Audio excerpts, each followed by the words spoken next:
about playing the layers of Abby, because it could be so easy to either wallow in her misery or wallow in her anger or wallow in any specific thing, but what's the complexities of kind of trying to have all those there at once? That's what's so exciting about the writing. It's really, when you guys get to see the pilot, which is I hope sooner rather than later, it's really surprising how funny it is without being like pumping humor, and how dramatic it is without being melodramatic. It really feels like you were looking through a peephole into somebody's life, and I love that. The dialogue is beautiful. Paul, who plays my soon-to-be ex-husband, is a phenomenal actor, and we just had an incredible time working together so far. I think that's the most remarkable thing about it is the realness to it. Yeah. Like, we haven't seen the pilot, but I mean, just speaking with Marty and just everything, and then Paul was talking about a scene where you guys were fighting, and it brought people in the crew to what they're feeling is so real. People, when they watch, especially the scenes with Paul and I, and I'm not taking credit for this myself, it's really the writing. As soon as it's over, everyone has a story that they want to talk about in their own life, and that's what's so exciting. It feels really like it's part of the zeitgeist. Like men and women both are talking about this new understanding about relationship, the necessity or lack thereof of marriage, what it means in terms of your identity and how you value yourself in society. And what's great is that now we have, different from when we originally shot the pilot, now the point of view that is very pro-marriage and anti-divorce is coming from Abby's gay brother, who has very good reason to be pro-marriage and not into divorce, because he's worked so hard fighting for the right to get married, that the idea that somebody would give up on it is just terrifying to him. I love that. When Abby kind of comes clean to the public about how she kind of been living two lives, you know, her book life and her real life, is that kind of going to be a relief for her, or is that going to cause her more stress? It's a little bit of both. Because coming out of the closet in any way is a relief for people, but there are repercussions. And she is certainly dealing with a lot of repercussions professionally. But she can now move forward in her life personally.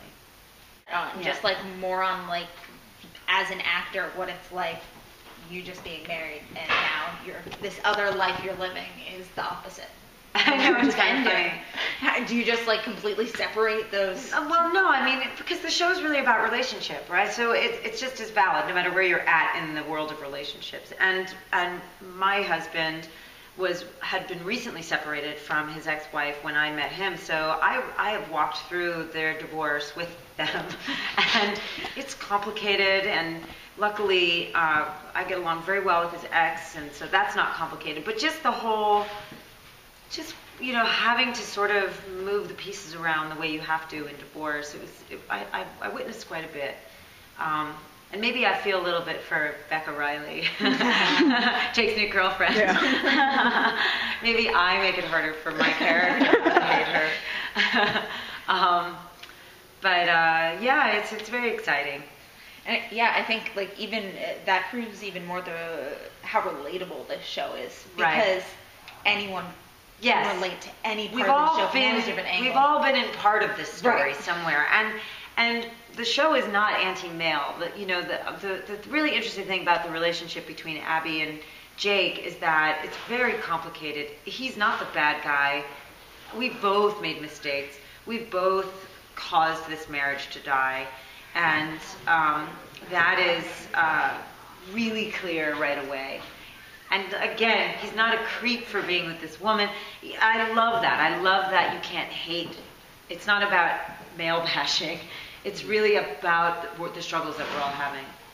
Well, you do have a lot of television experience, and you're now on a network which is the first scripted series. Yeah. So what has that experience been for you as Bravo's kind of wading through the waters of their first scripted series? Well, we've just really started waiting, so it'll be interesting. Ask me next year. It's great. I'm so excited. I'm so excited. I think it's really impressive that Bravo picked this show. It's really smart. It's like no other show. It has a definite point of view, and It's Bravo in the sense that, you know, it's aspirational, this beautiful fashion, it's beautiful homes. And it really feels very real. So in a way, it approaches reality from a very different angle than the reality shows that they already have. But that audience that watches their reality shows is a highly educated audience, and I think the idea is that they want them to keep watching Bravo for even their scripted television, not change the channel, to not just get their, you know, housewives in and then go watch something else, but to stick around for some great storytelling. Abby has a really strong girlfriends that she can get support from. Right. Can you kind of talk a little bit about who she hangs out with and, you know, how she leans on them? So she's got two best friends, Lila and Phoebe. Lila is this really intense, smart, funny, dry, heavy-hitting lawyer. And she's incredibly loyal, fierce, and a wonderful person to have by your side if you're struggling. Phoebe is almost the opposite. She's sort of in the air. The world is hers. She's one of those people that never seems to feel the darkness, even though it might be all around her. Just has a sense of personal freedom that could be inspiring, but maybe isn't quite as honest when she starts to look at herself. It's interesting because we're now just script-wise delving into what's behind all those facades with both women, Phoebe and Lila, and that's what I love. We're not leaving them there.